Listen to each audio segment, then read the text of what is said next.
Was the African country Liberia colonized or not?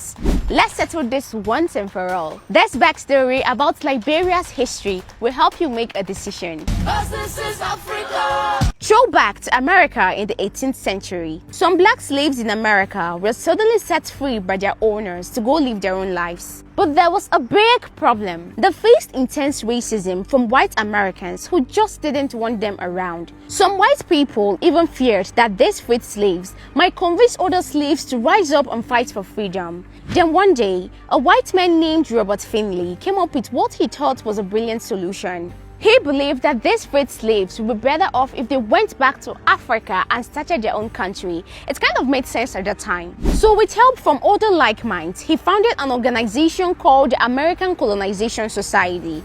The goal was simple: send freed black slaves back to Africa. They began convincing and supporting freed slaves to relocate to Africa, even though many of them had never been there before.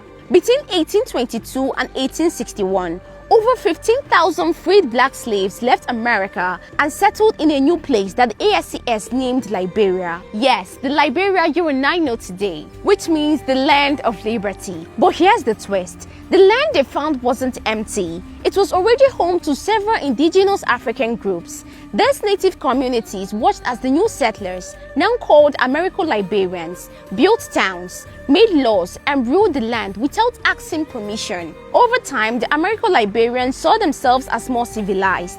They copied American systems and controlled the country's politics, economy, and military. For over a century, they excluded the indigenous people and ruled like kings. But it was only a matter of time before the native people of Liberia snapped and started fighting back.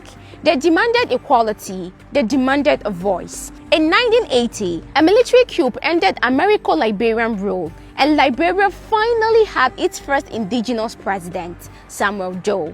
So was Liberia colonized? Surely not by European power, but because of the dominance of the freed black settlers. Some say Liberia was colonized by its own people. Others argue they were never colonized, just like Ethiopia. But you tell me, what's your verdict? Do you want to create better videos for your business or start content creation? I'm hosting a 6-day smartphone video creation class where I will teach you how to make better videos and grow your socials just like I did. And all for 5,000 naira. Send a DM or click the link in my bio to register. Ogadi, tomorrow.